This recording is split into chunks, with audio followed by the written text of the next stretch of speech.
네, 안녕하십니까. 2026년 교육체계 수립 전략. 오늘 여러분들과 함께 이 주제를 다루겠습니다. 저 인천대학교 창의인재개발학과의 박용호 교수입니다. 벌써 2026이라는 숫자를 보네요. 예, 제가 휴넷과 우리 교육체계 수립 전략 그 연말 이때쯤이면 늘상 이제 전국에 있는 많은 분들과 우리 특별히 이제 교육 담당자, 우리 HRD 담당하시는 분들과 이렇게 만나 뵙게 된 것 같은데요. 네, 벌써 2026이라는 숫자를 보게 된 것 같습니다. 네. 우리가 벌써 지난 몇 년간 뭐 코로나라는 코비드 19 이 시기도 보냈고요. 네, 그리고 난 다음에 또 AI의 등장도 우리가 보았습니다. 굉장히 빠른 변화들이 있는데요. 네, 그런 과정 속에서 우리가 어떻게 그 교육 체계를 수립할 것인지와 관련된 얘기를 굉장히 기본적인 내용부터 그다음에 뭐 트렌드와 관련된 내용까지 오늘 한번 살펴보도록 하겠습니다. 한 1시간 반 정도 진행이 됩니다. 1시간 반 정도 진행이 되는데 여러분들이 뭐 보시고 그다음에 궁금한 것들 여러 가지 또 자료들도 여러분들이 찾아보실 수도 있지 않으실까 싶고요. 1시간 반 정도 우리 교육체계 수립 전략과 관련된 얘기를 함께 나누어 보도록 하겠습니다. 네, 저는 박용호 교수고요. 제 뭐 간략한 양력은 이렇습니다. 네. 교육 체계와 일분석. 우리가 이제 저도 벌써 이 주제로 우리 휴넷과 함께 여러 해 이야기를 하는데요. 늘상 비슷한 포맷으로 진행을 합니다만, 이제 조금씩 제가 또 수정이 되고 또 사례를 좀 바꾸기도 하고 하는 것 같아요. 그런데 큰 줄기는 사실은 우리가 교육 체계를 수립한다라고 한다는 것은 결론은 우리가 이를 분석하는 일부터 시작되는 것 같습니다. 그래서 우리가 이제 어떻게 이를 분석할 것이냐와 관련된 예를 좀 이야기를 한번 좀 볼 거고요.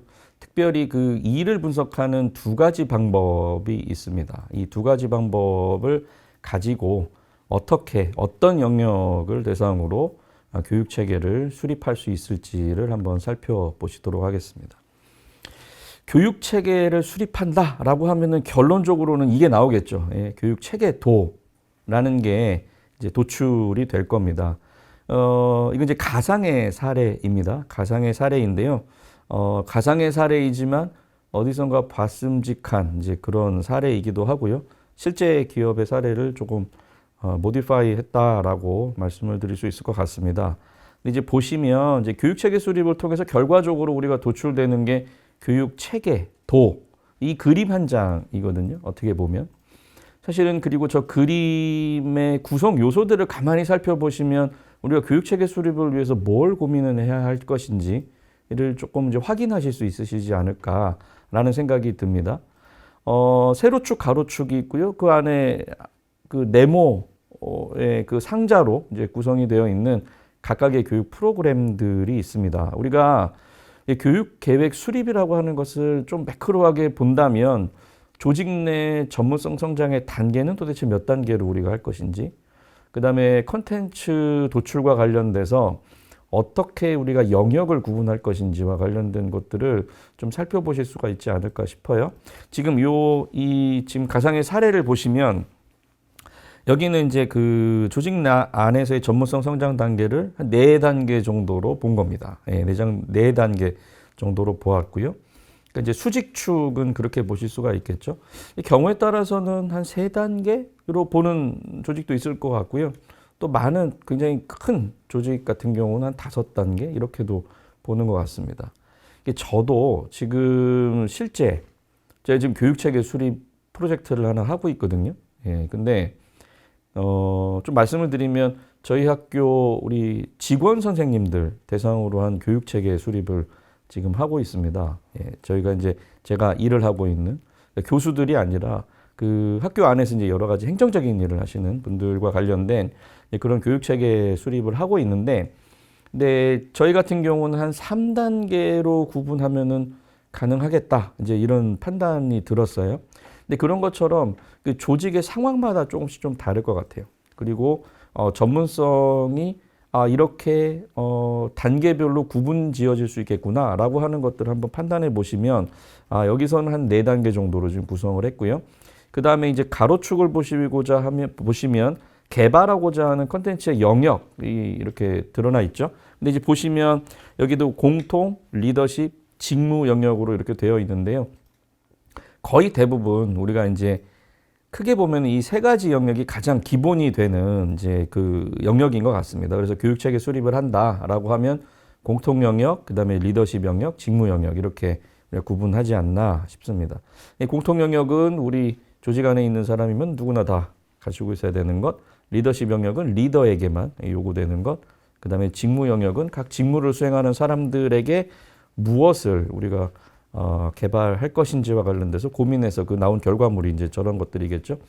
가운데 이제 그 안에 있는 그 상자들은 다 일종의 교육 훈련 프로그램입니다. 예, 프로그램입니다. 예, 그래서 그러면 저 프로그램들을 어떻게 우리가 이제 구성을 하고 저걸 어떻게 우리가 체계화 시킬 것인지와 관련된 내용이 이제 우리가 교육체계 수립을 하는 데 있어서 제일 중요한 의사결정의 이슈가 되지 않을까라는 생각이 들고요. 그 다음에 이제 오늘 이 내용들을 통해서 이 내용들을 조금 확인하실 수 있지 않을까 싶습니다. 네, 늘상 이 내용은 제가 빠지지 않고 항상 얘기를 하는데요. 리더십 파이프라인이라고 하는 거 되게 중요한 것 같아요. 지속 가능한 성장하기 위해서는 우리가 조직 안에 리더십 파이프라인이 잘 갖춰져 있어야 된다라는 거 되게 중요하다고 판단이 되고요. 우리가 교육체계 수립이나 운영을 통해서 조직 내부의 인적 자원들의 역량 수준이 향상되는 거 되게 중요하고요. 그 다음에 그 조직 안에 인재들이 이렇게 잘 이렇게 원활하게 이렇게 채워질 수 있도록. 그러니까 어떤 자리가 만약에 공석이 되었을 때 그 다음 사람들이 그것을 채워나갈 수 있는 이제 그런 그 체계가 만들어지는 게 되게 중요하다는 거죠. 그것이 가능한지와 관련된 것들을 우리가 확인할 필요가 있는데 우리 교육체계 수립이라고 하는 것은 이러한 그 조직 내부의 인적 자원들이 원활하게 개발되고 그 다음에 그 이후에 어떤 그 더 높은 그 다음에 더 고도의 어떤 지식이나 기술을 요구하는 자리에 사람들이 이제 그 자리를 맡을 수 있도록 개발시켜주는 일종의 그런 것들을 하나 이제 체계화시켜 놓은 또 결과물이다. 이제 그렇게 보시면 되겠죠. 지금 보시는 거는 여기는 이제 한 7단계, 그러면 이거는 이제 대기업 집단군이라고 얘기하고요. 그 다음에 4단계, 5단계 정도라고 한다면 중소중견기업 같은 경우는 그 정도 된다. 이제 그렇게 얘기를 합니다. 그러니까 여기서도 이 단계도 네, 여기는 대기업 집단군이니까 이렇게 7단계로 나눌 수 있겠습니다만 이제 조금 작은 조직 같은 경우는 이 단계가 낮아지겠죠. 앞에서 보신 것처럼 그 세로축의 단계가 좀 달라지는 것과 일맥상통하는 이야기다. 이렇게 말씀을 드릴 수가 있을 것 같습니다. 아까 이제 우리가 일 분석의 방법과 관련된 얘기를 오늘 좀 말씀을 드리겠다라고 얘기를 했었는데요. 그 다음에 두 가지 일 분석의 방법이 있습니다. 하나는 역량 모델링이 있고요. 또 하나는 이제 직무 분석이 있는 것 같습니다. 그래서 오늘 이제 두 가지 방법을 좀 보실 겁니다. 우리가 오늘 이렇게 들으시는 거를 통해서 역량 모델링을 할 수 있다.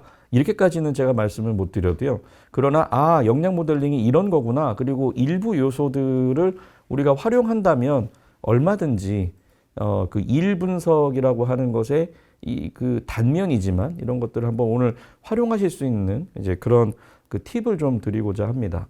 그러니까 역량 모델링이든 직무 분석이든 두 가지 이제 방법인데요. 근데 그 결과물을 놓고 보면 참 차이가 있다라고 하는 거를 아실 수 있으실 것 같아요. 제가 쓴 책에 있는 내용을 제가 좀 갖고 왔는데요. 그 역량 모델링의 결과하고 직무 분석의 결과를 한번 비교를 한번 해보실까요? 네, 이렇게 쭉 보시면 느낌이 참 다르구나라고 하는 걸 아실 수 있겠죠. 그래서 역량 모델링의 결과로 나오는 그 역량 모델 안에 나와 있는 그 역량들의 이름은 어떻게 될 것인가? 그럼 표의 왼쪽인데요. 그게 뭐 비전 제시, 동기부여, 업무 조직화 이런 것처럼 능력의 이름으로 되어 있습니다. 그러니까 능력 중심의 분석을 하는 게 역량 모델링이고요. 근데 이제 직무 분석 같은 경우는 조금 다르죠. 그 표의 오른쪽을 보시면 이거는 과업이구나. 그러니까 사람들이 뭔가 수행하는 일이구나 이렇게 보실 수가 있겠죠. 그러니까 개인 내면에 있는 능력이냐 아니면은 개인이 수행해야 하는 과업이냐. 그러니까 과연 우리가 무엇을 분석할 것인가와 관련된 그 목적에 따라서도 우리가 조금 다른 그러니까 일 분석의 방법을 활용할 수 있겠다. 이제 이렇게 볼 수가 있습니다. 뭐 교과서나 이런 데서는 주로 역량 분석은 사람에 초점을 맞추고 직무 분석은 과업에 초점을 맞춘다 이렇게도 표현을 합니다. 이제 그 이유는 이제 역량 분석은 일을 잘하는 사람들의 행동 특성이기 때문에 그렇고요. 그다음에 직무 분석은 주로 그 일이 세부적으로 어떤 요소들로 구성이 되어 있는지를 이제 분석하기 때문에 이제 그런 것 같습니다. 그러니까 두 가지 방법이 좀 다른데요. 근데 우리가 교육 체계 수립을 하기 위해서 이 두 가지를 알아야 하는 이유가 있습니다. 대개 보면 우리가 역량이라고 했을 때 조직 안에서의 역량은 크게 이제 왼쪽에 보시는 이 그림처럼 뭐 공통 역량, 직무 역량, 리더십 역량 이렇게 이제 세 가지로 이제 구분을 해서 얘기를 합니다. 그리고 제가 오늘 그 가상의 사례라고 말씀을 드렸습니다만 그 교육 체계도와 관련돼서도요. 제가 말씀드린 것처럼 공통, 리더십, 직무 이렇게 이제 세 가지 영역이 이제 우리가 교육 체계도 안에는 있을 수 있다라고 말씀을 드렸죠. 그러니까 저것이 이제 전부 다 교육 프로그램의 어떤 영역, 그러니까 교육의 내용이 어떤 영역에 속해 있느냐에 따라서 우리가 지금 저렇게 세 가지로 나눌 수가 있는데, 근데 공통하고 리더십 영역은 역량 모델링 기반의 분석에 기초해서 주로 이것을 만들어내고 있고요. 그 다음에 직무 영역과 관련된 부분은 직무 분석 기반으로 우리가 교육 체계를 이제 수립하고 그 다음에 일을 분석한다. 이제 이렇게 이해하시면 되시지 않을까 싶습니다.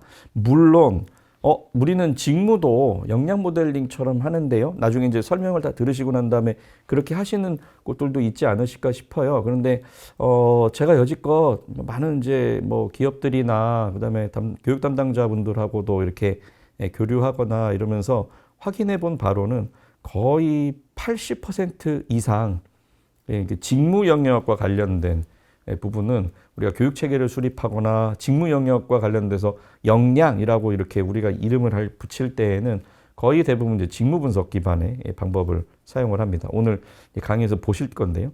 근데 이제 우리가 앞에 이제 리더십이나 공통 영역은 좀 느낌이 다릅니다. 이건 어떤 과업이 아니겠죠.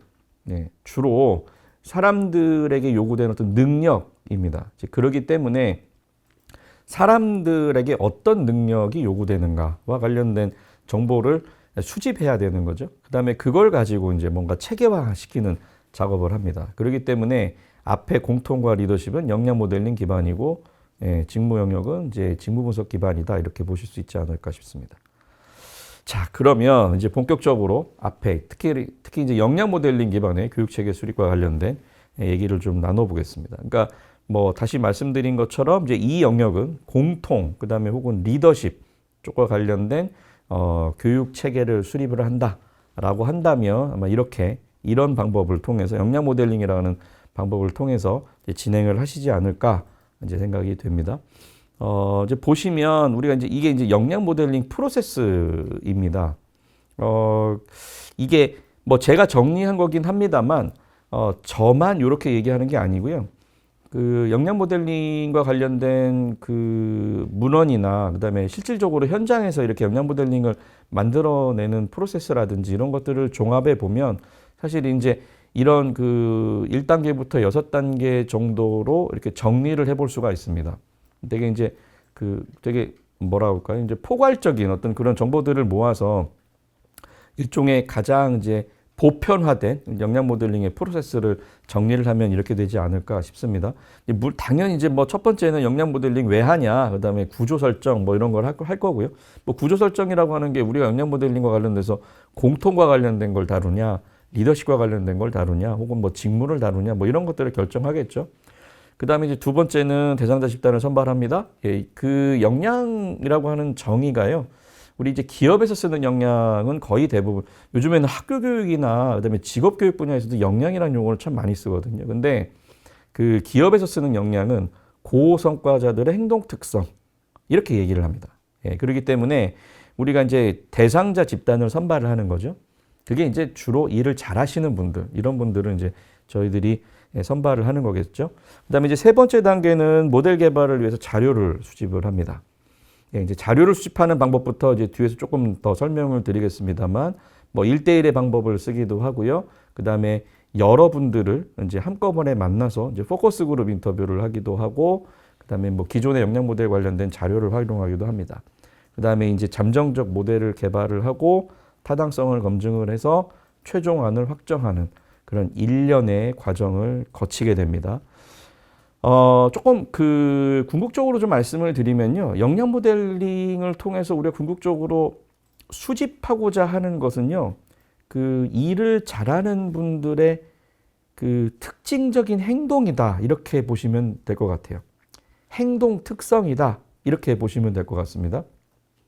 고성과자들의 행동 특성이라고 제가 아까 말씀드렸잖아요. 역량이.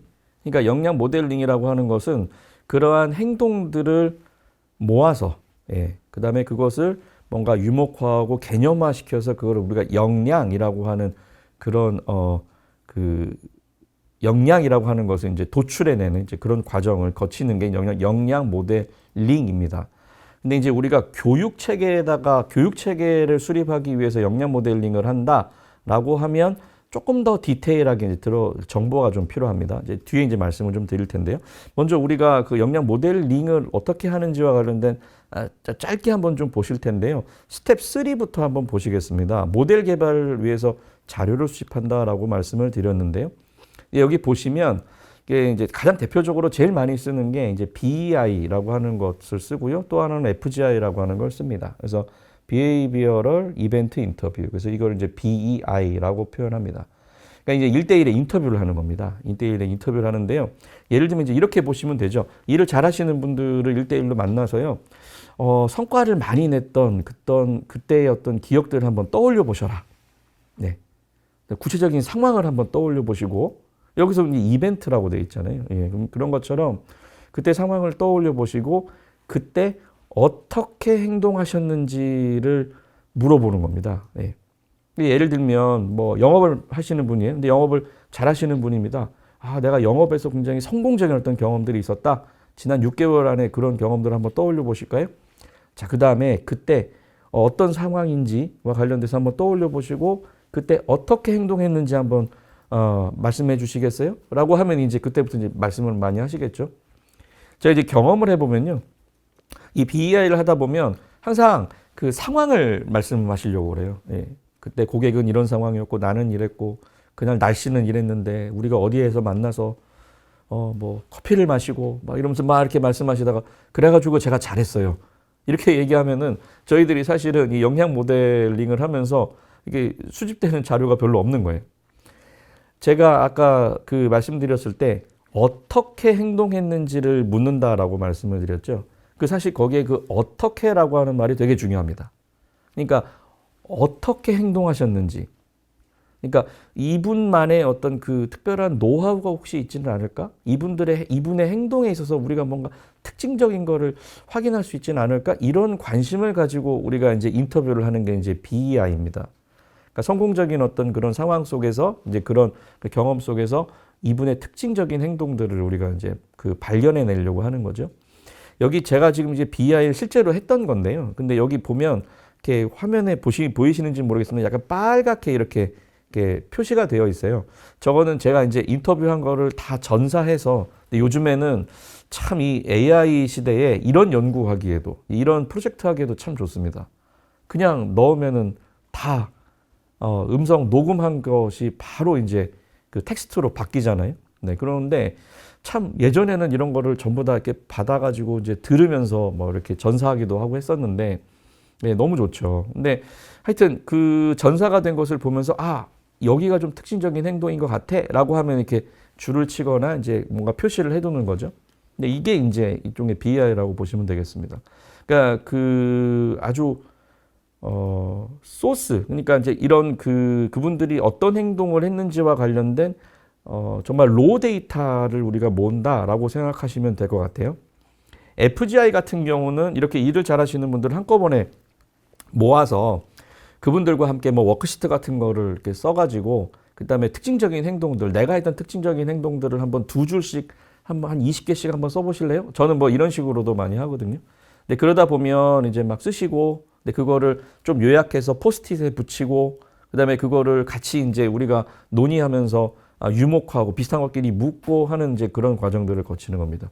오른쪽에 보이시는 건요, 제가 지난주에 한번 했던 것들이거든요. 예, 지난주에. 근데 이제 이런 식으로 해서 이건 함께 하는 거죠.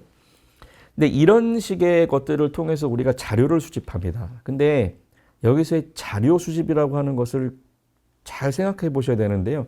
무엇을 우리가 수집할 것인가와 관련돼서 생각해 보면 여기서는 특징적인 행동이다. 일을 잘하시는 분들의 고성과자들의 특징적인 행동이다. 이제 그렇게 생각하시면 되겠습니다. 그러니까 행동, 그분들이 어떻게 행동하는지와 관련된 것들을 모은다. 이렇게 보시면 될 것 같고요. 자, 그런 특징적인 행동들을 모아서 비슷한 행동들끼리 이제 우리가 모아서 이렇게 여기 같은 경우는 예를 들면 지금 이게 변화주도라고 하는 역량인데요. 근데 이 변화주도라고 하는 역량과 관련돼서 그러니까 비슷한 행동들을 모아봤더니 예를 들면 지금 4개가 이렇게 비슷한 행동들로 모인 거예요. 예를 들면 뭐 회사의 핵심 가치와 전략적 방향에 부합하도록 뭐 모범적으로 행동한다. 뭐 세 번째 거는 문제를 객관적으로 인식하고 학습자들이 현실을 직시하도록 코칭한다. 뭐 이런 것들을 비슷한 행동들, 이게 비슷한 것 같아 라고 모아놓고 봤더니 여기에 이제 이름을 붙여주는 거죠. 이름을 붙여주는 거죠. 이제 그게 여기 이제 변화주도 이런 식으로 이제 이름을 붙여준 겁니다. 그러니까 비슷한 행동들이라고 하는 것은 이게 어떤 능력과 관련이 있을까라고 하는 거를 고민을 해서 이제 비슷한 그런 그 행동들을 모으는 거고요. 그다음에 이제 그것을 모아서 이런 식으로 이제 우리가 이제 그 역량을 이제 만들어내는 겁니다. 자, 그런데 이렇게 지금 보시는 것, 이건 하나의 역량이거든요. 근데 예를 들면 그러면 역량 모델, 리더십 역량 모델을 만든다, 우리 회사에.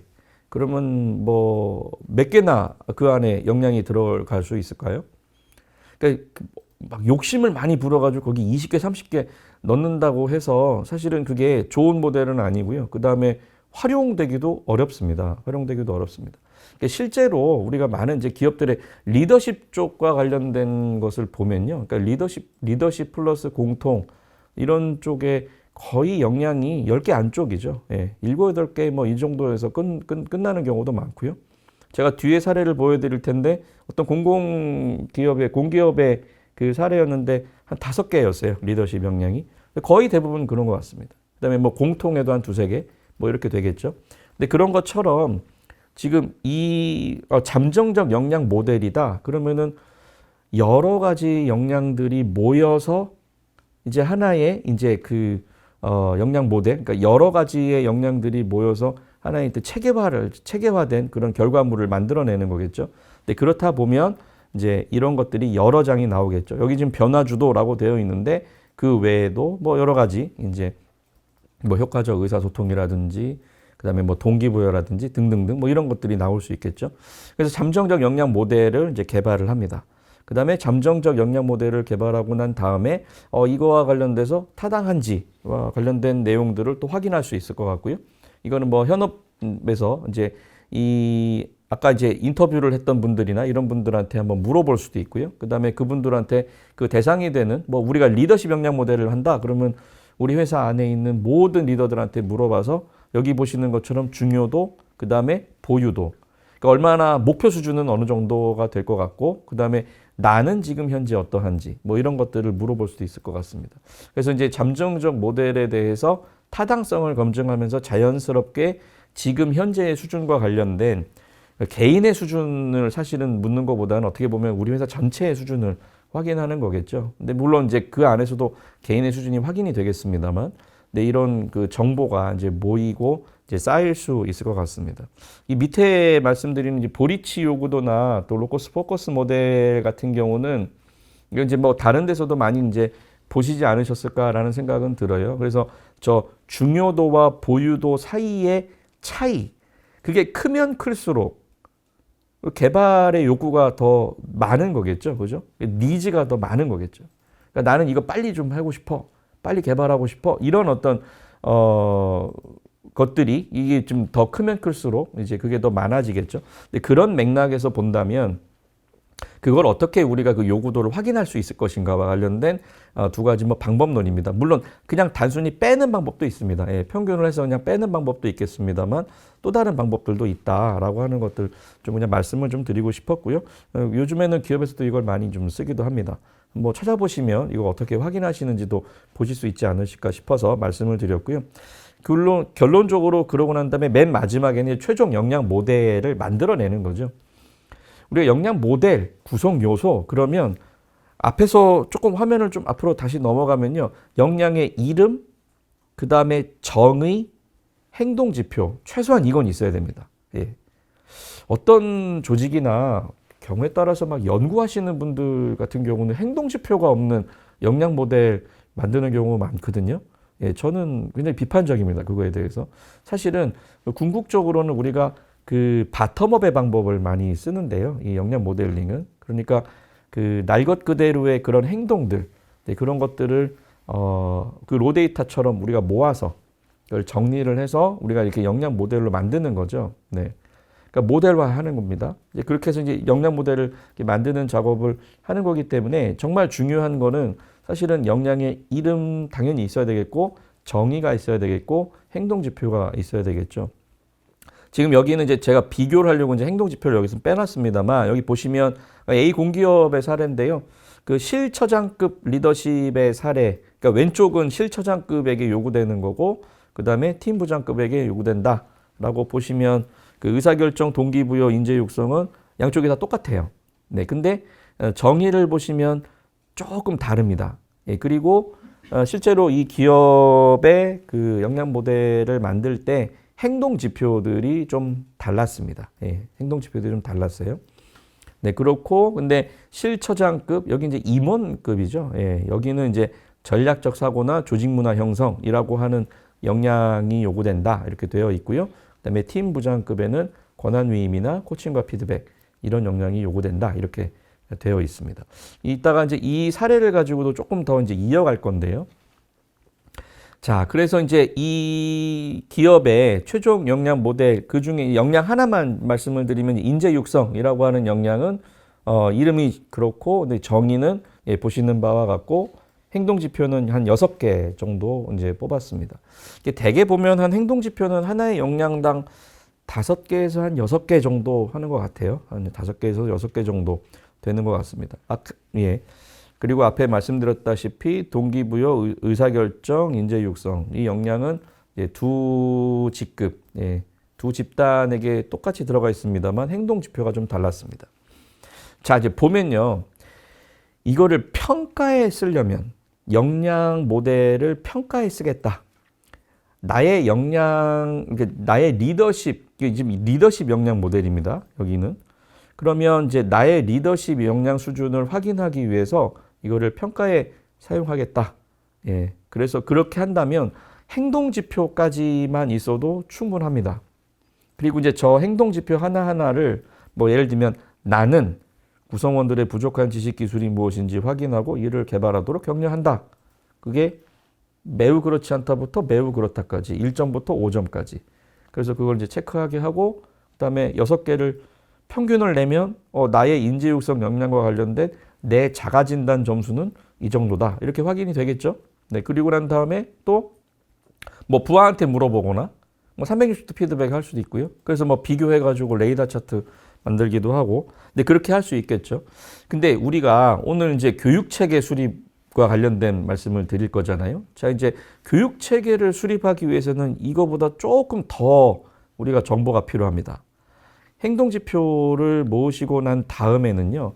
사실은 우리가 이제 그 지식이나 기술이나 그러니까 우리가 교육의 컨텐츠가 되는 그런 정보들을 우리가 좀 요구가 됩니다. 그래서 그런 것들을 우리가 모아야 하거든요. 지금부터 제가 교육 프로그램 개발을 하는 데 있어서 우리가 역량을 어떻게 활용할 수 있는지와 관련된 얘기를 조금 말씀을 드릴 거예요. 근데 이제 이 내용은 이후에 우리가 직무 분석과 관련돼서도 맨 마지막에 분석을 하다 보면 우리가 이 정보가 필요하구나 라고 하는 건 사실은 똑같아집니다. 예. 처음에 출발은 다른데 맨 마지막에 우리가 확인해야 하는 정보들은 똑같아진다고요. 근데 그걸 이제 이따가 말씀을 드릴 텐데 큰 틀에서 보시면 우리가 교육 프로그램을 개발한다라고 하는 것이 무엇인지를 한번 먼저 말씀을 드리고 역량 모델을 어떤 정보까지 우리가 확인을 해야 되는지를 이제 이어서 말씀을 드릴게요. 교육 프로그램을 개발한다라고 하면은 예를 들면 제가 이제 이 뒤에 똑같은 사례를 지금 썼는데 브릿지 리더십 프로그램이라고 하는 거 12시간짜리 프로그램을 만약에 개발한다고 한번 해보시죠. 그러면은 그 프로그램 안에는 여러 개의 모듈이 들어갑니다. 그죠? 그래서 뭐 3시간짜리, 4시간짜리, 뭐 아니면 3시간, 3시간, 3시간, 3시간 이래서 12시간을 한다라든지 뭐 경우에 따라서는 뭐 4개, 3개의 모듈이 들어갈 수 있겠네요. 12시간 정도면. 그래서 그 모듈이 동기 및 몰입 촉진이라고 하는 모듈이 이제 들어갈 수 있고요. 그 다음에 그 모듈이라고 하는 것은 또 여러 가지의 레슨으로 또 구성이 됩니다. 그래서 개인별 동기 탐색, 질문 스킬. 뭐 이거는 이제 뭐 1시간 안에 제가 지금 1시간이라고 했습니다만 저거 한 30분도 할 수 있겠죠. 그러니까 여러 가지 이제 레슨들로 이제 구성이 될 수 있습니다. 그러니까 우리가 이런 어떤 위계 구조를 좀 이해하는 게 되게 중요할 것 같아요. 그러니까 저런 위계 구조를 만들어 나가는 게 사실은 우리가 교육 프로그램을 개발하는 거지 않습니까? 그러니까 이제 지금 제가 말씀드린 이 교육 프로그램의 개발이라고 하는 거는 전통적으로 오프라인에서 뭔가 교육 프로그램을 개발하는 것을 제가 말씀을 드리는 겁니다. 근데 왜냐하면 우리가 교육 체계 수립 아까지 보셨잖아요. 그 박스 하나하나가 체계도 안에 있는 박스 하나하나가 다 교육 프로그램이었죠. 그죠? 교육을 좀 프로그램이었단 말이죠. 자, 그러면은 그 프로그램들을 우리가 어떻게 구성하는지를 조금 아실 필요가 있다라는 겁니다. 근데 이제 이런 위계 구조가 있어요. 그런데 역량과 관련돼서 우리가 역량 모델을 만들고 난 다음에는 그럼 이거를 어떻게 우리가 교육 프로그램을 만들고 그 교육 프로그램이 만들어진 걸 우리가 어떻게 체계화해서 교육 체계도를 만들 수 있는지 뭐 이런 고민을 우리가 해볼 수 있는 거죠. 근데 제가 이거 이제 그 사실 여기 그 관련 지식 및 기술 같은 경우는 제가 앞에까지의 사례는 실사례였고요. 뒤에는 오늘 이제 이 강연을 하고자 제가 좀 정리를 조금 했던 건데요. 그러니까 예를 들면 권한 위임, 역량의 정의, 제가 이제 이게 양이 너무 많아서 행동 지표는 뺐는데 행동 지표들이 있고 그 다음에 행동 지표별로 관련 지식이나 기술을 뽑을 수 있고요. 혹은 그냥 역량을 전체를 털어서 전체 그 역량 안에 있는 것들을 이렇게 관련 지식이나 기술을 한번 뽑아봤습니다. 뭐 이제 각 역량별로 한 7개, 8개씩 제가 지금 한번 확인을 해본 거거든요. 물론 7개, 8개 아니라 뭐 여러 개 더 늘어날 수도 있겠죠. 네. 근데 하여튼 우리가 중요하게 말씀을 드리고 싶은 것은 우리가 교육 체계를 수립하고 교육 프로그램을 만들어야 해.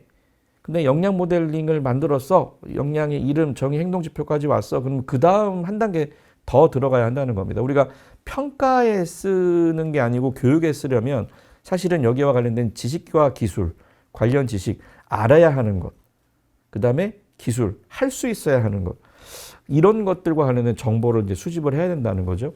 몇 년 전까지만 해도, 그 다음에 전통적으로 이제 HRD 안에서는 KSA 그런 얘기 많이 했죠. 그러니까 지식, 기술, 태도 이런 얘기들을 많이 했습니다. 그런데 최근에 이제 많은 뭐 스킬 베이스드 러닝 이따가도 말씀을 드릴 텐데요.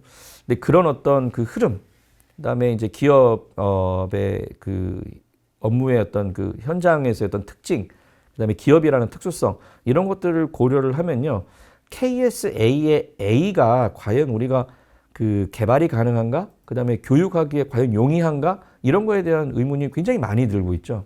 근데 그런 측면에서 최근에는 KS와 관련된 것에 많이 초점을 좀 맞추고 있는 것 같아요. 그래서 이제 관련 지식이나 기술 이런 식의 이제 것들과 관련된 정보들이 사실은 필요하다는 거죠. 저 정보들을 이제 확인을 해야 합니다. 그래서 이제 역량 모델을 만들고 그 이후에 이제 이런 정보들을 확인한 다음에 그 다음을 보시면 비슷한 것끼리 묶어본 겁니다. 예. 제가 실제로 이제 저거를 이제 다 해본 거예요. 그래서 지금 앞에 보셨던 여기에 나와 있는 여기가 한 40여 가지, 한 5가지 뭐 이 정도의 그런 지식 기술들을 비슷한 것끼리 지금 묶어본 겁니다. 크게 보니까 한 3덩이 정도로 청킹을 한 거죠. 묶어봤습니다. 묶어봤어요. 유목화한 겁니다. 그래서 가만히 봤더니 하나는 분석 기반 판단이나 구조화와 관련된 그런 그 지식 기술이 이렇게 묶일 수가 있다는 거고요. 그 다음에 두 번째는 실행 관리나 성과 책임, 성과와 관련된 뭐 리더로서의 어떤 책임 이런 것과 관련된 그런 지식 기술들이 이렇게 묶일 수 있고 묶어보고 난 다음에 이제 봤더니 이런 식으로 이제 우리가 이름을 붙이거나 이제 그거를 대표할 수 있는 그 네이밍을 할 수 있다는 거죠. 그 다음에 나머지 것들을 봤더니 성장, 개발, 그 다음에 코칭, 동기부여와 관련된 그런 지식기술들이 묶일 수 있다. 이렇게 본 겁니다. 자, 그러면 이 녀석들을, 이 묶인 내용들을 고스란히 지금 이렇게 보시면, 네, 그렇죠. 지금 우리가 리더십과 관련된 얘기를 지금 다루고 있지 않습니까? 역량 모델링과 관련돼서 교육체계 수립을 할 때 역량 모델링은 주로 이런 그 리더십이나 공통과 관련된 영역을 다룬다고 말씀을 드렸죠. 자, 그러면 하나는 이제 브릿지 리더십과 관련된 내용들은 뭐 주로 성장 개발이나 동기부여 뭐 이런 것들은 그쪽에서 좀 다루면 되겠구나. 물론 겹치게 해도 상관은 없습니다.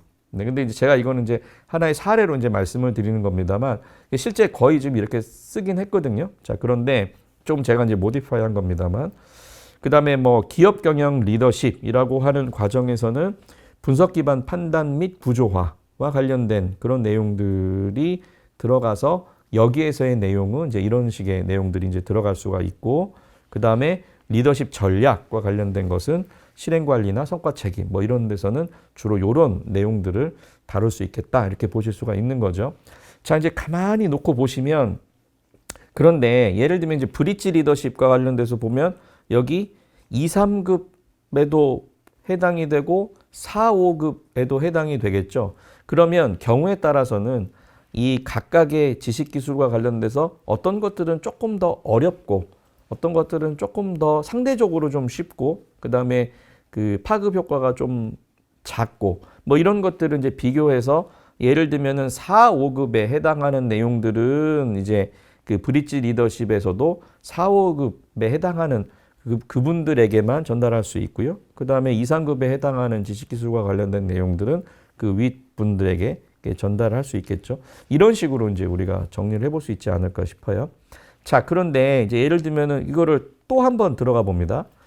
자, 이제 그 여기서 보면 브릿지 리더십 과정의 모듈과 레슨 구성은 그러면 또 어떻게 할 것이냐. 브릿지 리더십은 앞에서 보신 것처럼 지금 여기 보시는 것처럼 성장 개발 코칭 동기부여 그러니까 제일 지금 지식 기술이 많은 영역과 관련된 많은 것들을 이제 이 안에 지금 담겨 있는 거죠. 근데 이 세 가지들도 이제 나중에 분석을 해 보았더니 대화나 코칭 모듈 그러니까 대화나 코칭 그다음에 개인 맞춤형 동기 및 몰입 촉진 그다음에 뭐 성장 경로나 인재 개발 모듈 이런 식으로 이제 다시 또 묶일 수가 있다는 거예요. 계속 우리가 지금 비슷한 것끼리 묶는 작업을 하는 겁니다. 그래서 묶고 난 다음에 하나를 이제 모듈화해서 모듈 1, 모듈 2, 모듈 3 이런 식으로 이제 해볼 수가 있겠죠. 그러면 이제 여기 세부 내용은 안에 들어가 있는 그런 내용들이 될 거고 방법은 그럼 뭐 실습으로 할 거냐 강의로 할 거냐 이런 내용들을 하시고 시간은 적절하게 이제 구성을 하시면 되겠죠. 자, 이제 무슨 말씀을 드리고 싶나? 역량 모델링을 했습니다. 그다음에 역량 모델링과 관련돼서 이것을 우리가 뭔가 교육 프로그램으로 만들고 이걸 뭔가 체계화하고 싶고 라고 할 때 과연 이거는 그럼 어떻게 하는 것이냐 라고 했을 때 그 연결고리를 제가 지금 설명을 드리고 싶은 거예요. 그래서 행동, 그 다음에 지식기술, 그 다음에 지식기술들을 비슷한 것끼리 묶어서 그 다음에 모듈화하고 그 다음에 모듈 안에서도 그 내용들을 위계화해서 이런 식으로 정리할 수 있겠다. 이제 그렇게 말씀을 드릴 수 있는 거죠. 자, 이제 이 그림을 보시면요. 그 예를 들면 이것도 사실 이제 책에 나와 있는 내용이긴 합니다만 사실 이게 이제 실제적인 사례를 제가 조금 이제 아주 조금 이렇게 변경을 한 건데요. 예를 들면 어떤 기업이 있었는데 리더십 역량 모델을 이런 식으로 만들었습니다. 그래서 비전 제시, 효과적 의사소통, 비즈니스 의사결정 등등등등등 이런 것들이 나온 거죠. 근데 이제 비전 제시와 관련된 지식 기술들 이렇게 쫙 이렇게 펼쳐놓고요. 그 다음에 뭐 효과적 의사소통, 뭐 전문성 지향 등등등 이렇게 펼쳐놨어요. 자, 그리고 난 다음에 거기서 나와 있는 그 교육의 컨텐츠가 될 만한 KS들을 뽑아놓고 난 다음에 그거를 비슷한 것끼리 묶어서 프로그램 1, 프로그램 2, 3, 4, 5, 6 이런 식으로 이제 프로그램화한 거죠. 그러니까 예를 들면은 지금 앞에서 보았던 거는 제가 그 리더십 영역 안에 프로그램이 한 4개 정도 있었죠. 뭐 셀프 리더십까지 포함해서 지금 4개입니다. 셀프 리더십은 이제 아래 단계니까 뭐 예를 들면 이제 관리자급, 중간 관리자 이상급은 3개 프로그램이겠죠. 근데 그러면 그 3개 프로그램들이 각각의 역량과 관련된 지식 기술들하고 어떻게 연계가 되는지, 이제 매트릭스를 이런 식으로 보여줄 수 있다는 겁니다. 그래서 저런 6개, 여기 같은 경우는 한 6개의 프로그램으로 이 8개의 역량과 관련된 지식 기술을 다루는 이제 그런 프로그램들을 구성할 수 있다. 이제 그렇게 말씀을 드릴 수 있을 것 같아요. 만약에 이거는 조금 현실적이진 않은데요. 한 개의 역량을 하나의 프로그램으로 구성하는 경우도 간혹 있습니다. 그러니까 우리가 역량 모델이 6개다. 리더십 역량 모델이. 그러면은 뭐 예를 들면은 비전 제시다. 그럼 비전 제시 역량 강화 프로그램. 그다음에 효과적 의사소통이다. 그럼 효과적 의사소통 역량 강화 프로그램. 코칭이다. 그러면 코칭 역량 강화 프로그램. 이런 식으로 할 수도 있다는 거죠. 근데 뭐 그 테크니컬리 기술적으로는 똑같습니다. 예, 앞에서 말씀드린 것과 같이 똑같습니다. 이제 그런 것처럼 지금 이제 보시는 바와 같이 여기서도 지식, 기술, 뭐 여기는 이제 태도까지도 지금 다뤘는데요. 좀 작게 보이시겠습니다만 가만히 이제 보시면 그 지식, 기술, 태도들을 모아서 비슷한 것끼리 묶어서 보았더니 하나는 팀 비전 수립이라는 모듈이 만들어지고 또 하나는 코칭 스킬이라고 하는 모듈이 만들어지더라. 그래서 이거와 관련된 학습 콘텐츠가 뭐 팀 비전 수립에는 한 4가지, 뭐 코칭 스킬에는 한 3가지, 뭐 이 정도로 이렇게 만들어져서 이런 것들을 교육 프로그램으로 만들 수 있다. 이렇게 볼 수가 있는 거죠. 그러면 앞에서 말씀드린 것처럼 뭐 예를 들면은 비전 제시 역량 강화 프로그램, 그러면 이거는 이제 하나의 프로그램이 되는 거고요. 모듈은 팀 비전 수립이나 코칭 스킬이 되는 거고, 레슨은 비전 수립 프로세스, 이런 것들이 일종의 하나의 레슨이 되는 겁니다. 우리가 역량을, 우리가 넘어가기 전에 우리가 역량이라고 하는 것을 우리가 이제 역량 모델링을 통해서 우리가 교육 체계를 수립을 한다라고 한다면 이런 식의 어떤 절차를 거칠 수가 있는 거죠. 그러니까 우리가 역량 모델링을 할 때 이 목적 자체가 우리가 평가를 하기 위해서 할 것이냐, 아니면은 교육 체계 수립을 하기 위해서 할 것이냐에 따라서도 우리가 필요로 한 역량 모델링을 통해서 우리가 어디까지 정보를 수집을 해야 할 것인가와 관련된 것이 좀 달라진다는 거죠. 그런 측면에서 지식 기술과 관련된 이런 정보들을 수집하는 것이 매우 중요하다라는 말씀을 드리고 싶고요. 그 다음에 그러한 정보들을 비슷한 것끼리 묶어서 지금의 여기 보시는 모듈, 레슨, 그 다음에 프로그램, 이런 위계 구조를 나름대로 정리하는 것이 되게 필요하다라는 말씀을 드립니다. 역량 모델을 개발했다라고 하는 것이 어떤 의미일까요? 제 손 위에 역량 모델을, 저 항상 이런 비유 많이 쓰는데요. 제 손 위에 역량 모델을 올려놔 줘 보세요 라고 하면 어떻게 보면 지금 여기 보시는 비전 제시 이렇게 해서 저게 아마 A4로 몇 개 출력을 하면 한 장 정도 될 것 같아요. 근데 그럼 이제 리더십 역량 모델, 그러면 아까 이제 보셨던 여기 기업 같은 경우는 한 8개거든요. 그러면 제 손 위에 저 8장 올려주시는 겁니다. 만약에 지식 기술과 관련된 정보까지 포함한다. 그럼 뭐 한 역량당 조금 뭐 정보가 더 많이 들어갈 수 있겠죠. 그러나 그 모델의 최종 결과물, 아웃풋을 보여달라라고 하면 만들어내는 프로세스와 관련된 자료들은 굉장히 방대하겠습니다만 결과물은 이제 저런 것들입니다. 그러면 그 내용들을 가지고 우리 이제 HRD 담당하시는 분들이나 교육 프로그램을 만들어내시는 분들은 그 후속 작업을 이런 식으로 좀 더 디테일한 정보를 수집을 하고 뭔가 체계적인 과정을 통해서 이제 만들어낼 수 있겠죠. 그래서 이제 그 지식 기술과 관련된 정보들을 수집을 하고 그거와 관련된 뭐 그 수준이라든지 이런 것까지도 확인을 하면 이제 그런 체계가 가능하지 않을까라는 생각이 듭니다. 네, 여기까지가 우리가 역량 모델링 기반의 이제 교육 체계 수립을 말씀을 드렸고요. 좀 말씀을 드리면 우리가 이제 공통과 리더십은 주로 능력을 우리가 확인하는 건데, 이제 그렇다고 했을 때는 여기서 보시는 것처럼 주로 이런 역량 모델링 기반의 이제 교육 체계 수립이라고 하는 방법을 사용을 한다, 말씀을 드릴 수가 있을 것 같고요. 이제 그 두 번째 1분석의 방법인 직무 분석 기반의 교육 체계 수립을 한번 들어가 보시겠습니다. 자, 직무 분석 기반의 교육 체계 수립인데요. 뭐 이거는 참 우리나라에서 거의 대부분 이걸 많이 쓰시는 것 같아요. 데이컴. 네, 데이컴. 디벨로핑 커리큘럼입니다. 근데 저 데이컴 말 자체가요. 예, 저 커리큘럼이라고 하는 말이 우리나라 말로 바꾸면 교육 과정이죠. 그죠? 그러니까 교육 과정 개발하기, 저 말 자체가 사실은 이제 그 말입니다. 근데 그런 것처럼 우리가 이제 이 데이컴이라고 하는 방법은 이게 직관적으로도 일을 잘게 쪼개는 과정이라고 이제 보시면 될 것 같아요. 뭐 예를 들면 이제 우리가 데이컴 워크숍을 한다. 그럼 이제 이런 식으로 하거든요. 그러니까 일을 잘하시는 분들을 모아요. 거의 대부분 우리가 자료를 수집한다. 일 분석을 위해서 자료를 수집한다라고 하면 어떤 직무에서 아 그래도 저분은 하이 퍼포머야라고 하는 분들 대여섯 분 모여서 이런 워크숍 형태로 혹은 뭐 1대1의 인터뷰 형태로 이렇게 작업을 하겠죠. 그게 역량 모델링이 됐든 아니면 뭐 직무 분석이 됐든요.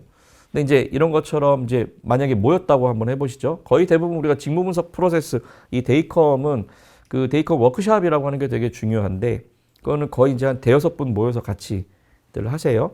같이 합니다. 그래서 이제 전체 그 직무 우리가 어떤 일을 하죠?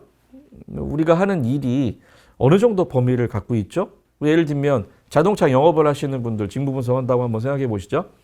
자, 자동차 영업하시는 분들한테 우리가 하는 일이 어떤 일이죠? 그리고 우리가 하는 일과 관련돼서 어느 정도로 일을 하세요? 어디까지 일을 하세요? 근데 어떤 분은 고객 관리와 관련돼서 아주 디테일하게 뭔가 하시는 분이 있고요. 근데 어떤 분은 고객 관리는 뭐 이제 그 연락처 관리하고 뭐 이 정도만 하고 그 외에 뭔가 이제 다른 일을 또 많이 하시는 분이 있고 그러니까 사람들마다 아무리 똑같이 일을 잘 하시는 분들을 모아도 본인들이 생각하는 전체 업무의 스코프가 또 다른 경우들이 되게 많아요. 그쪽 부서에서는 그런 일까지 하세요? 우리는 그것까지는 안 하는데 이런 경우도 있거든요. 그러니까 같이 모여서 전체 직무의 어떤 범위를 정하는 게 되게 중요합니다. 사실 이제 그것까지 정하고 나면요. 그 다음부터 이제 진행하는 것은 잘게 나누는, 잘게 쪼개는 작업을 한다라고 이해하시면 될 것 같아요. 직무가 있습니다. 자, 잡이 있어요. 그 잡을 한번 나누면 책무가 되고요. 책무를 한번 나누면 과업이 되고 그 다음에 그 과업과 관련돼서 뭐 책무나 과업과 관련돼서 어느 단위로 할지는 이제 상황에 따라 다르겠습니다만 그거와 관련된 지식 기술을 파악하는 작업을 이제 해야 됩니다. 파악하는 작업을 하고 그 다음에 뭐 순서라든지 중요도라든지 이런 것들을 확인하는 작업을 통해서 우리가 이제 직무 분석을 하게 됩니다.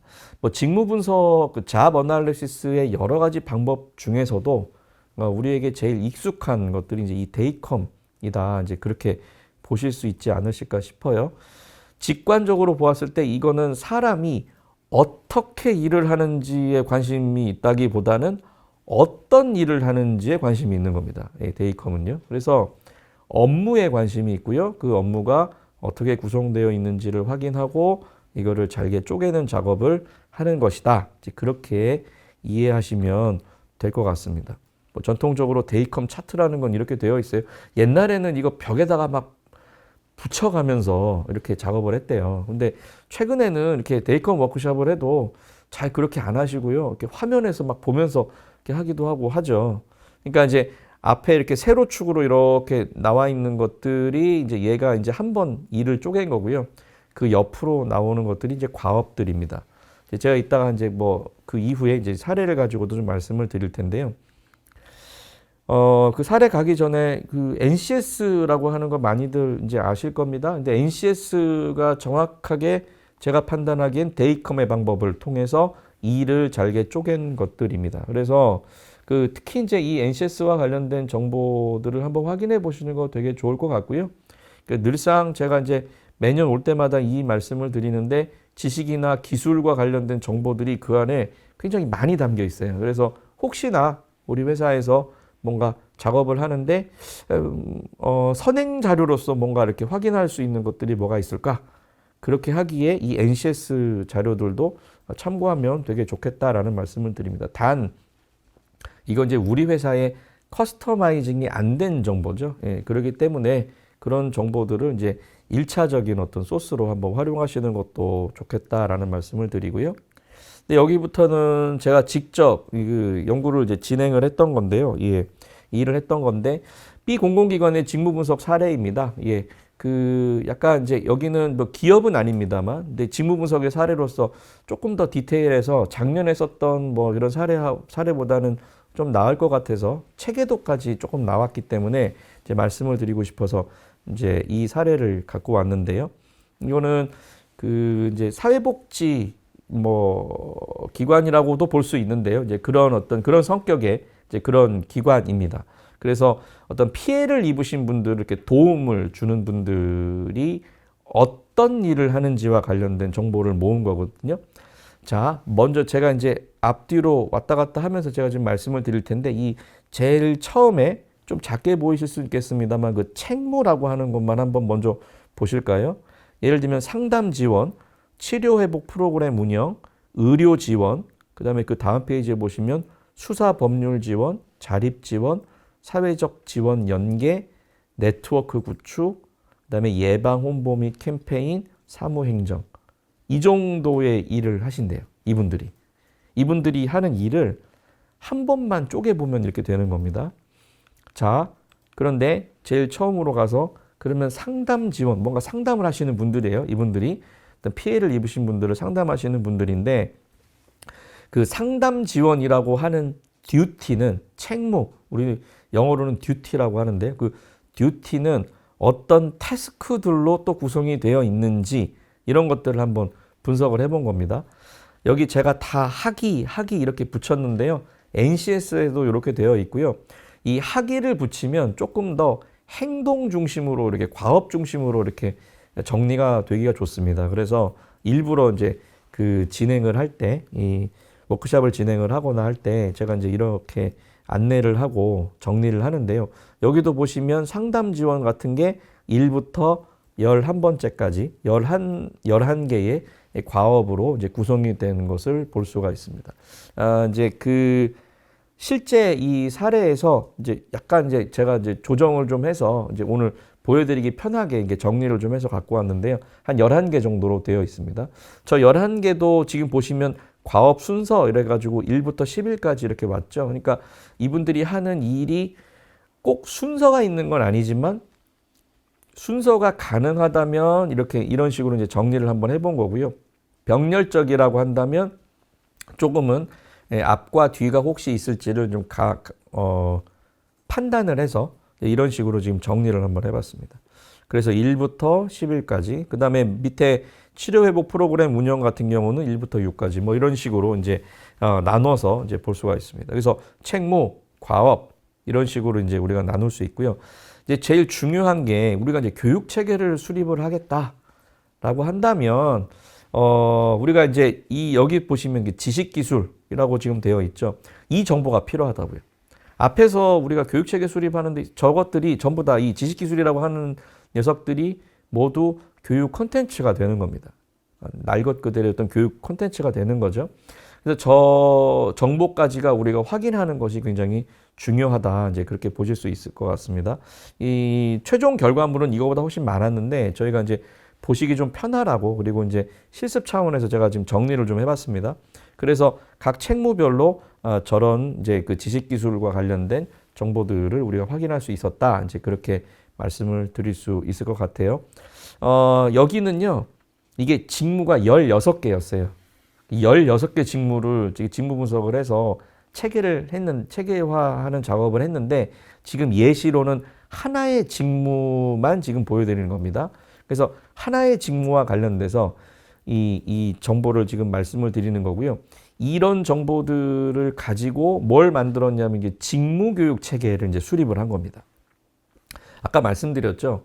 직무 영역과 관련돼서는 직무 분석을 주로 많이 더 사용하는 것 같다라고 말씀을 드렸잖아요. 이게 왜 그러냐 하면 조금 더 이거는 일 베이스입니다. 그러니까 지금 당장 본인들이 해야 하는 것이 무엇인지와 관련된 정보를 여기에서 주는 거죠.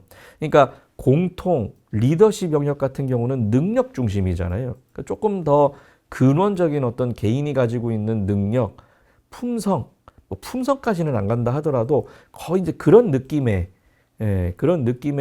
그 정보들이 역량 모델링을 통해서 도출이 된다라고 한다면 직무 분석은 지금 당장 내가 수행하는 일과 관련된 정보들이 이제 도출이 되는 거죠. 그리고 그거와 관련된 지식 기술과 관련된 정보들을 도출을 했습니다.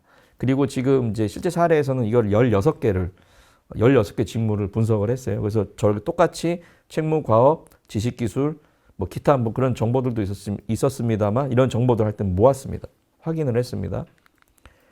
자, 그렇게 확인이 된 다음에 자, 그러고 난 다음에는 우리가 이제 무엇을 이제 할 것인가? 그럼 우리가 이제 앞에 우리가 역량 모델링을 통해서 지식기술이 도출되고 난 다음에 하는 과정과 작업과 매우 유사한 작업들을 하게 됩니다.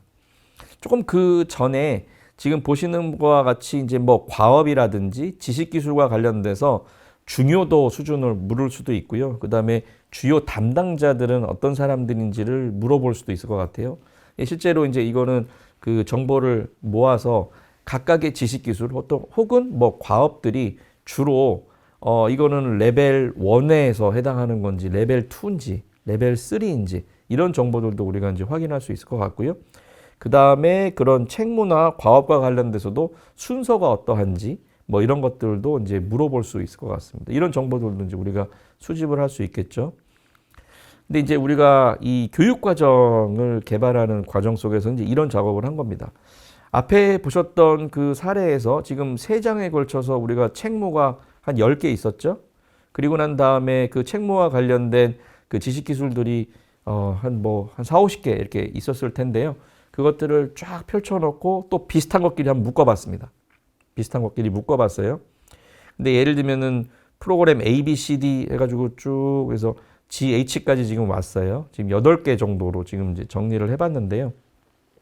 프로그램 A와 같은 경우는 뭐 주로 이제 뭐 상담과 관련된 얘기들, 프로그램 뭐 C 뭐 이렇게 돼요. 이 비슷한 지식 기술들끼리 묶었더니 여기는 이제 프로그램을 개발하고 운영하고 뭐 이런 것들.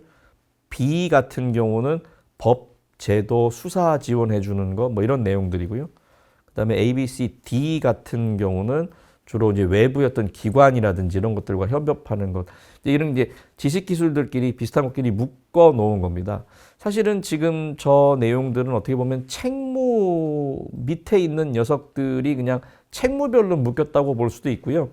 이 2가지의 책무들이 이제 함께 구성을 해가지고 하나의 이제 그 덩어리를 구성을 했다라고 보실 수도 있을 것 같습니다. 그리고 지금 잘게 쪼개져 있는 이 지식 기술들 하나하나마다 지금 여기에는 이거는 레벨 1에 맞는 것 같아. 이거는 레벨 3에 맞는 것 같아. 이런 정보들도 우리가 확인할 수 있겠죠. 만약에 이제 굳이 그걸 이제 구분을 한다면 자, 그리고 저런 정보들을 가지고 여기 지금 노랗게 되어 있는 부분인데요. 노랗게 되어 있는 부분이 예를 들면 지금 이제 교육 과정으로 만들어낸 겁니다. 예를 들면은 가정폭력 법적 지원 기본, 그 다음에 뭐 가정폭력 법적 지원 심화. 이거는 이제 이제 법과 관련된 내용들을 만약에 한다면 이런 식으로 하고 여기는 이제 단계가 3단계였어요. 그럼 이제 1단계, 2단계에 해당하는 내용들을 분리를 해서 교육 과정으로 만든다는 거죠. 여기는 되게 이제 직무가 16개고 이거를 하나의 어떤 체계로 담다 보니 굉장히 이 직무 영역 안에 이게 되게 이제 많은 겁니다. 사실 리더십과 공통 같은 경우는 특별히 역량 모델링을 하지는 않았고요. 그러니까 직무 영역 중심으로 뭔가 작업을 하고 그 외에 조금씩 이제 확인이 되는 것들만 리더십 공통에 넣은 거고요. 사실은 이 안에 보는 게 직무와 관련된 내용이 굉장히 큽니다. 그리고 이제 옆에 노란 거 보시면 뭐 여성주의 상담, 그다음에 사무행정, 네트워크 구축이나 예방 홍보, 그다음에 피해자 치료 회복 프로그램 운영, 그다음에 의료 지원하는 거, 뭐 이런 식의 내용들을 이렇게 구성을 해서 이제 내용을 이제 구성을 한 거죠. 그래서 뭐 수준별로 우리가 고려를 할 것 같으면 이거는 기본 단계야. 뭐 레벨 1이야. 어떤 건 레벨 2야. 어떤 건 레벨 3야. 뭐 이런 식으로 해서 지금 이제 구성을 한 겁니다. 여기 이 교육 체계도에서도 조금 보실 만한 게요. 최근에 이제 많은 또 기업들이 이렇게 2개를 구분하는 경우도 있더라고요. 직무 영역과 관련돼서도 직무 전문이 있고 직무 통합 혹은 뭐 직무 공통 이렇게 이름을 붙이시기도 합니다. 그러니까 왜냐하면 우리가 하나에 있는 직무에서만 내 일만 잘하는 게 문제가 아니라 우리 회사가 예를 들면 자동차를 만드는 회사다. 그러면은 나만 아는 게 중요한 게 아니라 엔진을 만든 사람도 소음 방지와 관련된 거는 좀 알아야 하고 뭐 등등등 이런 식의 그러니까 다른 사람들이 어떻게 일을 하는지 그리고 우리의 업을 알고 우리가 하는 일이 전체적으로 어떤 의미인지 어떤 일을 하고 있는지를 우리가 알게 하기 위해서 이런 직무 통합을 따로 이렇게 두는 경우도 교육 체계도를 만들 때 이제 있는 것 같습니다. 자, 이제 보시면요. 역량 모델링을 통하든 그다음에 직무 분석을 활용하든 우리가 이제 그 교육 체계를 수립을 하고 교육 과정을 만들고 하는 데 있어서는 정말 중요한 정보가 그 뭐 역량 모델링 같은 경우는 행동 지표에서 지식 기술까지 그다음에 우리 이 직무 분석에서는 잡, 듀티, 태스크 그다음에 그 밑에 지식 기술 정도까지 오늘 되게 이제 가장 그 기본적인 요소들만 가지고 지금 말씀을 드리는 거거든요. 근데 이제 이런 정보까지가 우리에게 요구가 된다는 겁니다. 그래서 우리가 일을 분석한다라고 할 때에는 이런 정보들까지 우리가 확인을 해야 하겠다. 그 다음에 그것들을 우리가 체계화하고 유목화해서 교육 프로그램을 만들고 그 교육 프로그램도 수준별로 정리를 해서 뭔가 이렇게 그 교육 체계도라고 하는 것들을 구성하는 게 필요하다라는 말씀으로 이 교육 체계 수립과 관련된 얘기를 좀 마무리를 하고자 합니다. 자, 그런데 이제 마지막에 이제 우리 한 2, 30분 남았는데요. HRD 트렌드와 교육 체계 수립과 관련된 말씀을 좀 드려보겠습니다. 그러니까 지금까지 말씀드렸던 우리가 교육 체계 도를 만든다. 이거는 딱 느낌이 오시죠? 그러니까 하나의 교육 프로그램은 뭐 예를 들면 물론 우리가 이제 버추얼로 그다음에 뭐 실시간으로 진행이 되거나 뭐 그럴지언정 멀리 계시는 분들이 온라인상으로 들어오실지언정 뭐 2시간, 뭐 5시간, 뭐 경우에 따라서는 8시간, 12시간 뭐 이런 식의 주로 이제 오프라인에서 뭔가 만나는 아주 전통적인 어떤 교육 프로그램 운영과 관련된 그리고 그것을 이제 정리해 놓은 어떤 그런 느낌의 교육 체계와 관련된 이야기를 말씀을 드린 건데요. 근데 이제 우리 HRD 트렌드를 보시면 또 조금 여러 가지 이제 새로운 어떤 변화들이 많이 있었죠. 늘상 저는 이제 뭐 지난 한 10여 년간의 HRD는 이 6개의 트렌드로 묶일 수 있다. 저는 메가 트렌드라고 생각합니다. 그러니까 애자일 되게 빨리 변화하고 있어요. 그리고 교육 프로그램 만들고 난 다음에 계속 바꿔야 하는 거죠. 한번 만들고 난 거 우리가 만드는데 너무 오랜 시간을 걸리고 그다음에 너무 많은 그 시간과 돈을 투자를 했는데 실제로 운영하려고 봤더니 몇 개월 사이에 너무 많이 변해 있는 거예요. 실제로 그런 경우들이 너무 많죠. 그죠? 근데 이제 그러기 때문에 그 애자일한 방법이 되게 필요하다. 그래서 실제로 그 애자일한 방법을 쓰는 여러 가지 뭐 샘, 라마 이런 얘기들도 참 많이 하죠. 그래서 설계를 할 때도 그렇게 돼야 된다. 그런 얘기도 하고요. 그 왼쪽 위에 가시면은 애널리틱스 나와 있는 그 궁극적으로 우리가 그 HRD 활동을 통해서 수집된 그 데이터라든지 이런 것들을 우리가 분석하는 것도 너무너무 중요하다. 그런 얘기를 많이 합니다. 그런데 제가 이제 특별히 요 세 가지 밑에 아래 부분과 관련돼서요. 교육체계 수립과 관련된 트렌드, 메가 트렌드라고 저는 이름을 붙이고 싶은데 저 세 가지는 되게 중요하다. 마이크로 러닝, 짧아지고 있다. 그 다음에 뭐 퍼스널라이제이션, 이건 이제 어댑티브 러닝을 얘기하는 건데요.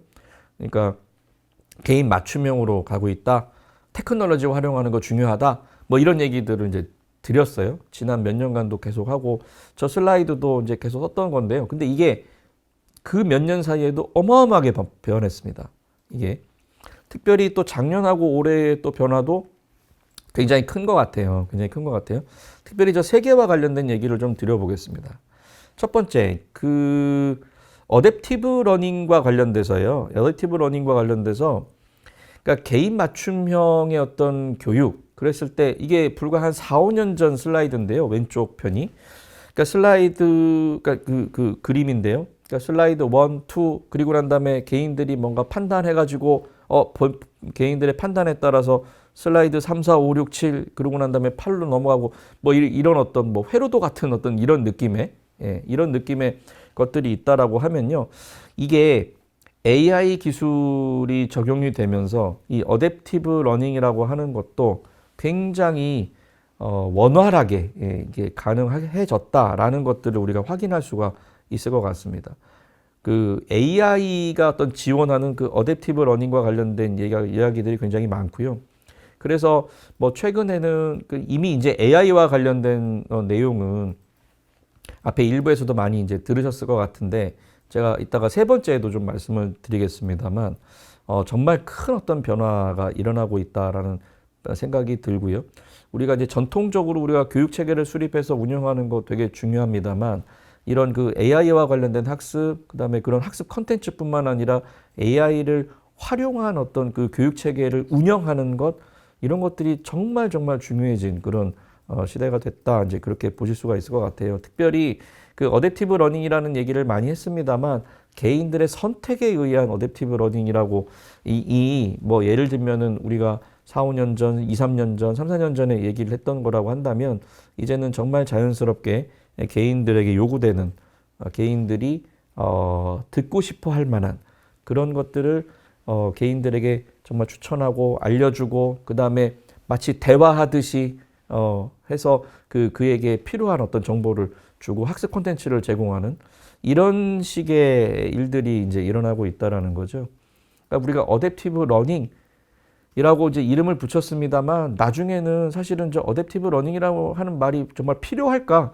당연히 러닝은 어댑티브한 거 아니야? 이렇게 생각할 수도 있지 않을까라는 생각이 많이 듭니다.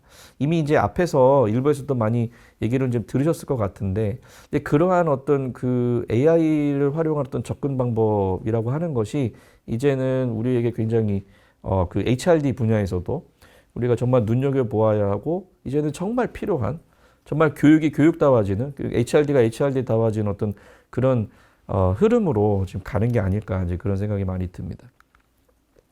두 번째 메가 트렌드에서 변화도요. 마이크로 러닝에서 업스킬링, 리스킬링이라고 했는데요. 궁극적으로는 사실은 이 스킬 베이스드 러닝을 좀 말씀을 드리고 싶어요. 마이크로 러닝 이 얘기를 10여 년 동안 해왔습니다. 예, 여기 보시는 것처럼 이게 하버드 비즈니스 리뷰 이런 데서도 뭐 이런 업스킬링, 리스킬링 이런 얘기도 많이 했고요. 이 스킬링 얘기를 하다가 이제 우리가 스킬 베이스드 러닝 뭐 이런 얘기들까지 이제 왔죠. 예. 근데 과연 그럼 스킬 베이스드 러닝의 스킬이 무엇일까? 뭐 이런 고민들도 많이 있단 말이죠. 근데 궁극적으로 이제 제가 판단했을 때 보면요. 이게 아까 보신 것처럼요. 우리가 역량 기반의 교육 과정을 만든다. 자, 그러면 앞에 보신 것처럼 그러니까 리더십 역량 아까 모델 만들었던 거 기억하시죠? 어떤 회사 공기업이라고 하는 B 공기업 거기 5개였어요. 그러면 역량 기반의 교육 과정 그러면 뭔가 만들었어요. 그리고 난 다음에 이 과정은 이런 역량을 키워주기 위해서 있는 과정입니다. 이 과정은 4시간짜리인데요. 이렇게 매핑이 돼요. 그래서 이 과정 하나와 3, 4시간짜리 과정과 그 다음에 역량 5개 중에 2개 이렇게 연결을 했단 말이죠. 그래서 그거를 이제 근거로 competency based training, competency based learning 이런 식의 이야기를 했단 말이죠. 자, 그런데 우리가 오늘 가만히 보시면서 저도 계속 지금 말씀을 드렸습니다만 어떤 정보까지 필요하다고 말씀을 드렸죠? 지식기술과 관련된 정보까지 있어야 우리가 역량 모델링을 하든 직무 분석을 하든 그 정보들이 이제 교육 체계로 만드는 데까지 필요하다. 근데 그거를 전통적인 교육 체계를 하기 위해서는 그걸 묶었어요. 그죠? 그런데 이제는 하나의 지식, 아까 이제 보셨던 그 슬라이드 같은 데 보면 이게 작게 글머리표 해가지고 나와 있던 거를 저는 이제 묶어서 전통적인 교육 체계를 만들 때는 그랬는데 묶지 않아도 되는 거죠. 그 하나하나가 일종의 하나의 단일한 컨텐츠가 되는 겁니다. 그러니까 이 마이크로 러닝이라고 하는 것이 예전에는 2시간짜리 온라인 과정을 15분 단위로 쪼개고 앞에 이렇게 인트로 놓고 뒤에 끝나는 거 놓고 마치 이렇게 작업을 하려고 했다라고 하면 아예 1분석을 하고 난 다음에 작게 쪼개진 그 단위 지식 혹은 단위 기술을 하나의 교육 프로그램처럼 활용할 수도 있는 세상이 되었다라는 거죠. 근데 그게 어떻게 가능할 것인가? 이미 이제 학습이라고 하는 것이 온라인상에서 많이 이루어지고 있고요. 그 다음에 1분석도 이미 우리는 그렇게 해왔어요. 그죠?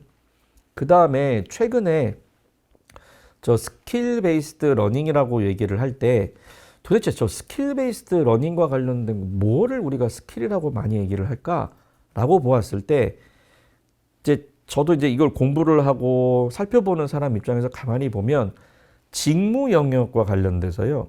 그러니까 그 리더십이나 그러니까 역량 모델링을 통해서 나오는 그런 능력과 관련된 그런 내용보다도 조금 더 지금 당장 내가 지금 현재 하고 있는 일과 관련돼서 내가 알아야 하는 것들, 그다음에 내가 할 수 있어야 하는 것들, 그 작은 단위 하나하나를 사실은 이제 스킬이라고 표현을 많이들 하는 것 같아요. 그러니까 저 스킬 베이스드 러닝이라고 하는 게 왜 그러면 성과에 많이 영향을 미칠 것인가? 왜 그거 연계가 많이 될 것인가? 라는 것을 보면 지금 당장 내가 하고 있는 직무와 관련된 그런 내용들이기 때문에 많이 그렇지 않나라는 생각이 듭니다. 이미 이제 앞에서 일부에서도 그 스킬 베이스드 러닝과 관련된 그런 얘기들을 들으셨을 텐데요.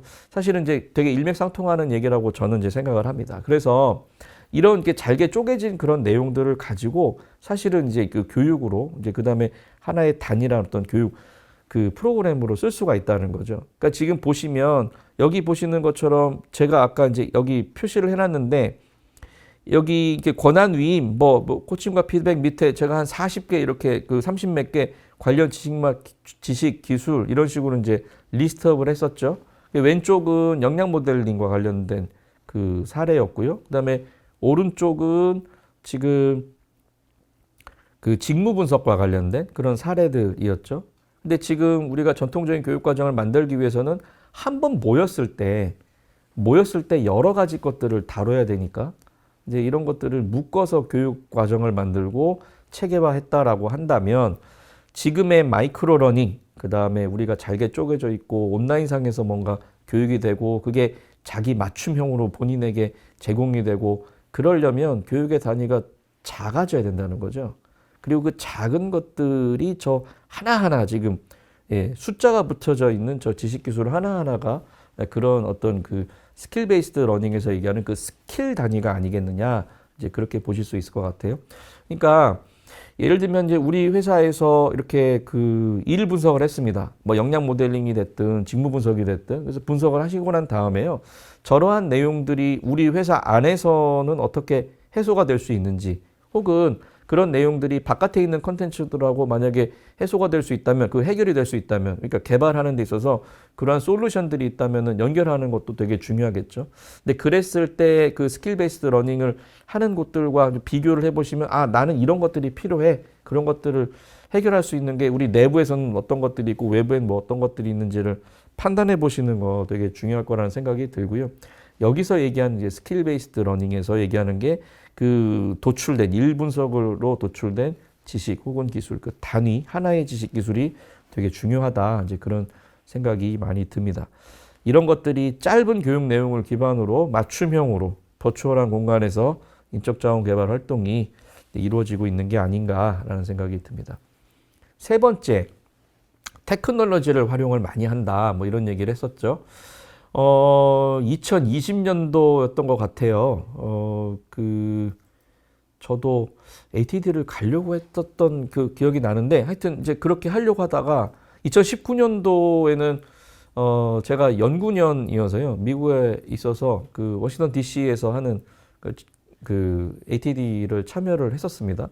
근데 이제 2020년이 됐죠. 근데 코로나 사태가 터지면서 뭐 셧다운이 되고 뭐 사람들이 모이지 못하고 그러니까 다 버추얼 공간에서 뭔가 이제 그 교육이라고 하는 게 일어나고 그러면 그 공간에서 우리가 어떻게 교육 훈련을 해야 될 것인가와 관련된 얘기들을 굉장히 많이 했어요. 우리가 테크놀로지, 우리가 HRD 안에서의 테크놀로지를 활용한다라고 했을 때 참 여러 변화가 있었던 것 같아요. 예를 들면 한 25년 전쯤에는 이러닝이 등장했습니다. 근데 그러다가 또 시간이 지나니까 S러닝이라고 했는데 그게 스마트 러닝이라고 하는 게 많이 나왔어요. 그 다음에 뭐 버추얼 러닝 뭐 이런 얘기들을 계속 했습니다. 그러니까 버추얼 공간에서 줌을 쓸래, 뭘 쓸래. 그래서 그 실시간으로 하는 게 좋을까 아니면은 녹화해 놓고 난 다음에 그거를 다시 보는 게 좋을까 뭐 이런 고민들을 계속 해왔다는 거죠. 거기서 얘기하는 테크놀로지라고 하는 것이 사실은 전달 방식과 관련된 논의들을 굉장히 많이 해왔던 것 같아요. 우리가 그러니까 그 담당자들뿐만 아니라 그 예를 들면 우리가 이제 그 조직의 그 구성원들이 이러닝을 배우진 않았어요. 스마트 러닝을 배우지도 않았고요. 버추얼 러닝을 배우지도 않았습니다. 그 테크놀로지는 일종의 전달 방식이었단 말이죠. 자, 그런데 AI가 등장을 해버렸습니다. 저도 그 몇 달 사이에 이 변화, 그 다음에 제가 일을 하면서 이 AI의 도움을 받는 그 정도, 이게 점점 늘어나고 있어요. 그러면서 저의 생산성도 굉장히 많이 늘어나고 좋아지고 있고요. 짧은 시간에 정말 많은 일들을 해내는 거를 볼 수가 있고요. 아마 지금 업무하시는 분들도 다 그러실 거예요. 다 그러실 거예요. 요즘에 뭐 뉴스에도 나오죠. 뭐 이런 것들을 통해서 막 숙제를 하고 학생들이, 그러니까 저 이제 대학에서 학생들 가르치는 사람이니까 참 이런 것도 참 문제입니다. 근데 못 쓰게만 할 거냐? 근데 이 시대는 완전히 바뀌어 버렸죠. 제가 학부 수업을 하는데 그 역량 모델링을 하는 게 한 학기 수업이거든요. 근데 제가 지금 사실 연구년 기간인데 제가 연구년 끝나고 복귀하면 학생들하고 적극적으로 AI를 활용해서 뭔가 일을 하는 것, 그 제 수업 시간에는 그거를 쓰게끔 많이 할 것 같거든요. 무슨 말씀을 드리고 싶냐 하면 테크놀로지라고 하는 것, 테크놀로지를 활용한 HRD라고 하는 게 전달 방식으로서만의 그 역할을 하는 것이 아니라 그 자체가 콘텐츠가 되고 있다는 겁니다. 그러니까 AI 교육도 되게 필요하다는 거죠. 그러니까 AI를 우리가 알아야 하고 이거를 내가 내 일에 어떻게 활용할 것인가와 관련된 것들은 지금 어디나 어느 조직이나 지금 하고 있는 것 같아요. 이것이 마치 제가 생각했을 땐 요즘에 그렇습니다. 그 교육 체계도 안에 한 영역으로 AI 영역이 들어가야 되는 거 아닌가? 이런 고민을 지금 하고 있고요. 실제 저도 지금 그 교육 체계 수립을 하고 있는데, 하나의 그 프로젝트를 하고 있는데 한 영역은 아예 그냥 집어 넣어야 되지 않나, 이제 그런 생각이 들 정도입니다. 자, 산업 전반의 AI 활용이 본격화되면서 AI 기술이 HRD의 내용, 방법, 업무 프로세스 이런 것들을 지금 바꾸고 있는데, 이거와 관련된 이 테크놀로지를 활용한 HRD라고 하는 것이 과연 무엇일까와 관련된 고민들을 우리가 좀 더 해볼 수 있지 않을까라는 생각이 들고요. 뭐 이거는 제가 이제 밑에 그림은 하버드 비즈니스의 리뷰에 나오는 그런 기사들을 달아놨습니다만, 뭐 꼭 이 잡지뿐만 아니라 정말 많은 곳에서 우리가 AI를 어떻게 활용해야 하는지와 관련된 얘기들을 많이 하는데, 이제 컨텐츠 영역으로까지 진출을 했다라는 얘기를 또 드릴 수 있을 것 같습니다. 네, 제가 뭐 조금 한 1시간 한 20분 정도로 마무리가 될 것 같습니다. 오늘 이제 그 일 분석과 관련된 내용들을 좀 다뤘고요. 그다음에 일을 어떻게 분석할 것인지와 관련된 내용, 그다음에 이제 그 분석한 것을 기초로 우리가 어떻게 교육 체계를 수립할 것인지와 관련된 내용들 말씀을 드렸고요. 그 이후에는 이제 그 트렌드와 관련된 얘기도 말씀을 드렸는데, 정말 한 해 한 해 할 때마다 너무 많이 달라지는 것 같아요. 우리 HRD 하시는 분들에게 요구되는 능력이 정말 그 적응력, 이거 정말 필요하다라는 생각이 많이 들고요. 새로운 것들이 등장할 때 얼리 어댑터로서 우리가 좀 그런 것들을 많이 도전해보고 그 활용도 해보고, 그 다음에 조직 안에 이걸 어떻게 적용시킬지와 관련된 교육 프로그램을 어떻게 적용시킬지와 관련된 고민들을 해보시는 거 되게 필요하겠다는 생각이 듭니다. 근데 이제 그럼에도 불구하고 우리가 일을 분석하는 것과 관련돼서 전통적인 교육 체계라고 하는 것은 여전히 활용이 되고 있는데, 그것은 어떻게 되고 있는지와 관련된 뭐 기본적인 내용, 그러면서 여러 가지 팁들을 오늘 좀 드렸습니다. 이런 것들을 통해서 내년에 준비하시는 데 좀 도움이 되셨으면 하는 생각이 들고요. 또 우리 2026년도 교육체계 수립을 하시는 데 있어서 좋은 결과 있으시기를 바라겠습니다. 네, 이것으로 오늘 제 강의를 마치도록 하겠습니다. 감사합니다.